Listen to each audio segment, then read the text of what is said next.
Do you really have cancer? You lost half of your breast after the surgery, but you're not getting better at all. You know what they say, sickness starts with the mind. My husband then filled a bowl full of cold water in the middle of winter, and the next thing I knew, he was dumping that cold water at me with great force. When I was stunned by what had just happened, You better quit it with that look before I come back, and you better fix that cancer with your guts. Understand? he yelled at me and went off to work. I still remember the look on my husband's pale face the next time I saw him. My name is Michaela. I'm 50 years old and a housewife. I have a family of 3. My husband William, who I went to college with, and our only daughter Beth, who has already left home. 2 months ago, I was diagnosed with breast cancer. I've been noticing some discomfort in my body for a little while now. I kept telling myself, I'll go to the hospital tomorrow, the day after tomorrow, the day after tomorrow, and next week. I've been putting my body on the back burner, and this is the result. The cancer was more advanced than I had imagined, and the doctor diagnosed me the lowest stage. But I wasn't too surprised. Maybe I was prepared for it, because this is not the first time I have been diagnosed with cancer. In fact, I had experienced breast cancer 10 years ago. Back then, my husband was working harder than he is now, and our daughter was in junior high school. I was also working part-time, and our ordinary life was changed by my illness. Cancer? What are you going to do about the housework? Beth is still in middle school. When I told my husband I had cancer, the first thing he said to me was this. He's always talking about himself. My husband William was a workaholic and didn't want to burden himself with family matters rather than my illness. At the time, it was still in its early stages and I was only in the hospital for a month or so. They explained that since there were no other metastases, my breast could be preserved. When I explained this to my husband, he said, Why don't you take the plunge and get rid of your breasts? It's not like you need them. I was hurt that he said those terrible words with a straight face. I was only 40 years old at the time, and removing my breasts was a difficult decision for a woman to make. I chose to ignore my husband's words and preserve my breasts. While I was in the hospital, my mother-in-law Lauren helped me with the house. But that too was something my husband forced her to do, so she did it reluctantly. While I was in the hospital, I received daily calls from my daughter on my phone saying, Mom, come home soon. Grandma is so mean to me, I can't take it. My mother-in-law is a serious old-fashioned person, and she yelled at my daughter when she was seen walking down the street with a man when she didn't know. When I checked with my daughter later, she said she was just returning home with some of her classmates after club activities. But Lauren was the kind of person who would get angry over such a trivial matter. I felt sick when I heard that she had even mentioned the color of my daughter's underwear after seeing her laundry. When I contacted my mother-in-law directly about this, she said, Who do you think you owe to be in the hospital? You think you're so important. She snapped at me. I tried to talk to my husband about it, but he just said, I don't care. My husband's company has many company events, and the employees are close with each other and their families. Even the president and his wife, the managing director, came to visit me in the hospital, but my husband never showed up. Divorce had often crossed my mind, but I was worried about whether I would be able to get custody of my child, as I had little financial security, and my parents had already passed away, so I had few people I could rely on. The most important reason was that if something happened to me, I wouldn't know what would happen to my daughter. 10 years have passed since then. I have been in good health with no recurrence of cancer and no major illnesses. Beth, my daughter, graduated from college and moved out to live on her own. She is struggling with a job she is not used to, but seems to be enjoying it. A few years ago, I quit my part-time job and became a stay-at-home mom. No, it was more correct to say that I had to quit. My parents-in-law's house was within walking distance from my house. My father-in-law died of illness a few years ago, and I was left to take care of him mostly by myself. My mother-in-law, who had also had a hard time taking care of her parents, forced me to take care of my father-in-law as if it was a matter of course, saying that this was my job. My mother-in-law said she didn't want to take care of my father-in-law, and she didn't want to be involved in that kind of work. Sometimes she called me in the middle of the night and asked me to come immediately. Lauren, I'm not a caregiver professional. Please, let me rest at night. I feel bad for your husband. I complained to my mother-in-law once like this. Then she brought up an incident in the past when I was in the hospital. Do you not intend to pay me back from back then? She was very sarcastic. My husband had a sister, Heather, who was also very vicious. I am a married woman, so I have nothing to do with that family anymore. So she won't care for her father. But when my father-in-law passed away, she said, I would like to talk about my inheritance with my mother and brother, so Michaela, you have nothing to do with this, so can you please leave the room? How could she say such a thing without hesitation, without a word of thanks to me who had cared for her father for so many years? My father-in-law was a very kind man, and I felt sorry for him and his family. Just as I was getting ready to ask my husband for a divorce, my mother-in-law developed dementia. It was even harder to care for her than caring for my father-in-law. Hey, give me my money back. I was repeatedly accused of things I never did. Of course, my mother-in-law was wrong, and I never stole a penny. My mother-in-law's dementia only got worse and worse, and there was one time I spoke to a neighbor. You know, this is hard to say. It's about your mother-in-law. She came to the wake the other day, but... According to her, the money in the envelope she received from my mother-in-law only included $2. I asked my husband to ask my mother-in-law about this, and he said, That can't be true. The people in the house stole it. He wouldn't even listen to him, and my husband, exasperated, yelled at her to do whatever she wanted, and his anger was also directed at me. You quit your job and became a housewife, so you better take care of my mom properly. He yelled at me. This made me so angry that I snapped back. Excuse me? Cut the crap. Do you think I quit my job because I wanted to? Of course not. You're always working. But isn't she your parent? You should be the only one taking care of her. Don't blame me for any of this. My normally mild-mannered husband became impatient as I raised my voice in anger. Don't suddenly raise your voice. I'll try to help out more, well, I'm sorry. But his apology was only temporary. He took time off work to accompany my mother-in-law to the hospital a few times. But he couldn't take that many days off, so he went back to his old self, and things went right back to the way they were. I had noticed some discomfort in my body at that time, but with my mother-in-law to take care of, my trips to the hospital became more and more distant. By the time I went to the hospital because I was feeling so ill, the cancer had already taken over my body. This time it had metastasized, and I chose to have one of my breasts removed. The reflection in the mirror made me feel like I was no longer a woman. I cried many times. But when I was discharged from the hospital, my husband's words to me were, in a sense, what I had expected. I was to stay at home until the next treatment, and the doctor told me to rest. Still, you could at least take care of Mom. If they took your breasts out, you must be cured by now. The day after I was discharged from the hospital, my husband says such things to me with a sigh as I lay in bed. I can't do it, no matter what you say. Besides, the cancer isn't cured and I'm still sick. I can't deal with your mother. You do it. My wounds are so sore that it hurts to even lift my hand. My mother-in-law gets emotional, throws things, and is not the kind of person a sick person should be dealing with.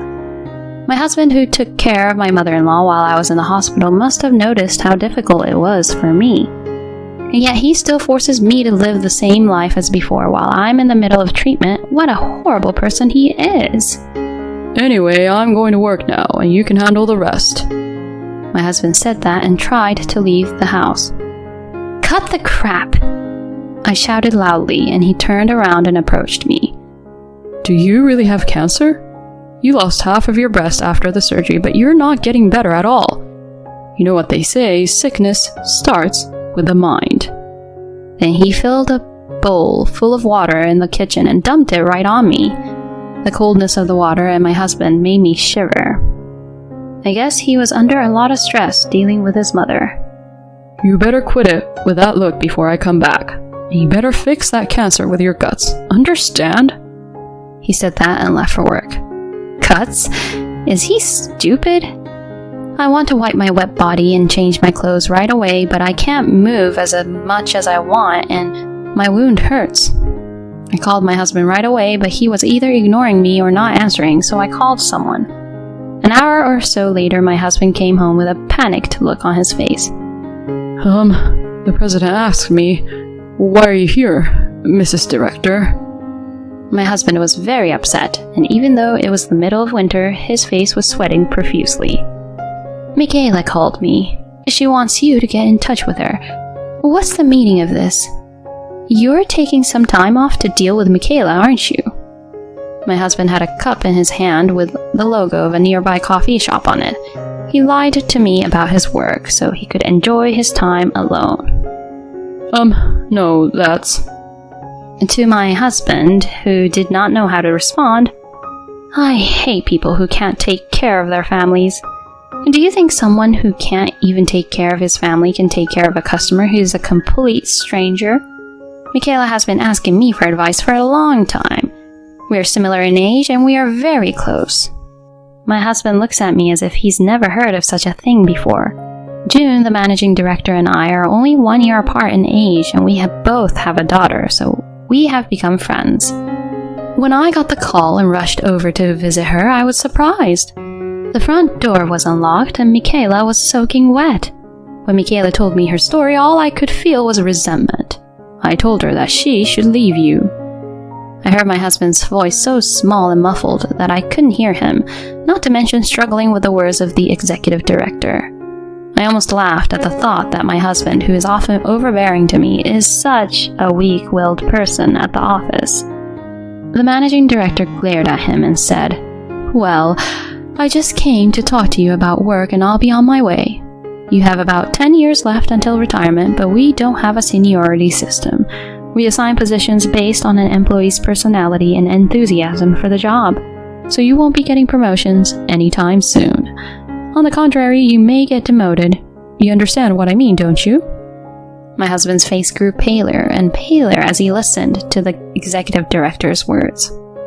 In fact, the current president of the company my husband works for is his son-in-law, and the actual management of the company is the daughter of the president of the entire company. Since the managing director is in charge of the company, my husband's career at this company will surely be cut short in the future, according to the managing director. My husband collapsed to his knees. "You can decide whether or not you want to stay with the company," June, the managing director, said to me. "Michaela, let's have dinner again when you get well." I smiled and told her, of course. When June left our house, my husband said, "Why did you call her out of all people? Are you trying to harass me?" "Huh? Why else would I call her? It's your fault you didn't pick up the phone." My husband looked frustrated, as if he couldn't say anything back to me. Hey, you're good friends with the managing director, aren't you? I want you to talk to the managing director and tell her that this whole thing was a misunderstanding. Without my income, you'd be in trouble too." He looked at me with eyes like he was hanging on for dear life. I just silently looked down at my pathetic husband. "I know. Let's leave Mom to my sister. We took care of everything when Dad was still around. Then she should take care of Mom this time. Then you can start a new second life with me." I broke away and laughed. "I wanted to tell you something when I got out of the hospital." My husband's eyes lit up at my words. "Tell me anything," he replied so happily, and I said to him, "Please, divorce me." I looked my husband straight in the eye and said coldly, "Did you think I was going to beg you for something?" Hearing the word divorce, my husband widened his eyes. "Why?" is all he could say from the shock. "Did you think I didn't know what was going on? I heard that you called Beth the first day I was admitted to the hospital and tried to get her to take time off work to take care of you and your mother. Don't you dare make fun of me. When I got the call from my daughter, I was gutted. This idiot husband was going to make our daughter take time off of work to take care of his mother. My daughter obeyed my advice to ignore him, and when she didn't respond, my husband gave up and was left to deal with his mother. I had resigned myself to the fact that this was my destiny in life, but I still don't want to live like this. How could someone who treats even his own parents like an obstacle in his life be so nice to me, a stranger? I don't want you in my life from now on. Get out of my sight right now. My husband must have been widely irritated by my nonchalant tone. What can you do without me? You are sick and unemployed. My husband yelled at me. Don't worry, I'm here. Out of the corner of my eye, my daughter Beth was standing there. I'm the one who called her. Hey, shouldn't you be at work? Working people can't take time off work easily. Beth ignored my husband's words and immediately went over to me. Mom, I'm sorry I'm late. I've got a cab waiting for us. Let's go. She quickly and lightly packed my luggage and was about to leave the house. Beth, you've always been so selfish. I sent you to college, you ungrateful bastard. My husband was furious. What? You sent me to college? You told me not to go to college, so I took out a loan and worked so that I can go. Your memories are falling out along with your thinning hair. Beth giggled as she looked at the top of my husband's slightly thinning head. I couldn't help but giggle at Beth's words. My husband's face turned bright red, perhaps embarrassed, but I was no longer afraid of this man. I'm sure you're going to have a tough time soon with your former subordinate becoming your boss and your personal life being taken care of by your selfish mother. I'll be able to live a peaceful life with my beautiful daughter. Of course, I won't let my illness get the better of me. Suck on that. And from Beth, my daughter, you may be my father, but I don't consider you one. You treated my mom like a slave.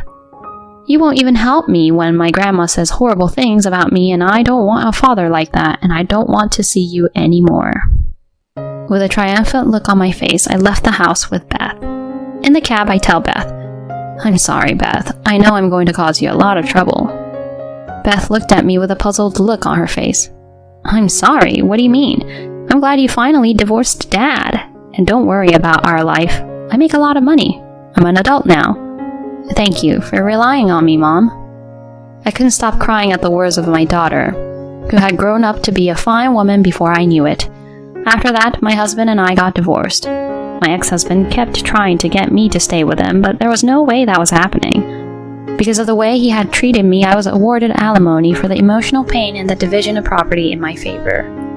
What happened to my ex-husband after that was worse than I could have imagined. He was taking care of my ex-mother-in-law with dementia while working, but he gave up after only a week and tried to get his sister to do it. Heather tried to put Lauren in a facility, but she was told that there was a long waiting list, a year at the earliest. My ex-mother-in-law would walk out of the house and take store merchandise out of the store, and my ex-husband said the store has called him at work numerous times. William began to make more mistakes because he's not sleeping enough, and his former subordinate has been promoted for supervisor, and he was finally offered to work shorter hours. His income has dropped considerably, and he started living together at his sister's house, but you can hear their bickering every day from the house. One of the neighbors contacted Heather, and it seems that the siblings are now taking care of their own parents even though they don't want to. But it's my ex-mother-in-law, so it's not going to be easy. But I hope they have a hard time. It's none of my business anymore. June, the managing director, told me everything. I moved in with my daughter after that. I finished the rest of my treatment, and now I'm under observation with regular checkups, and I've lost a lot of my energy, so I'm taking time off to do housework and light exercise. I hope to be able to go back to work when things settle down. Recently, I received a call from my ex-husband, whom I have blocked from receiving calls with a blocked number. Michaela, I'm sorry. I'm having a hard time every day and I'm sick with the flu. Please, help me. To this sick, middle-aged man who is sobbing on the phone, I said, I see. So as they say, sickness comes from the mind, so why don't you just pour water over your head and try to fix it with your guts? If you want me to cure cancer with my guts, you can do this much, right? Oh, if you call me again, I'll go to the police. I hung up the phone coldly, and the next day I changed my phone number. When I was diagnosed with cancer, I thought I would never be able to see the day my daughter gets married, but the other day Beth said a little shyly, "Mom, there is someone I'd like you to meet." Apparently, my dream may be coming true in the near future. So my new dream is to hold my grandchild in my arms. My second life has just begun, and I will not be defeated by illness. With this in mind, I will continue to live strongly, one day at a time.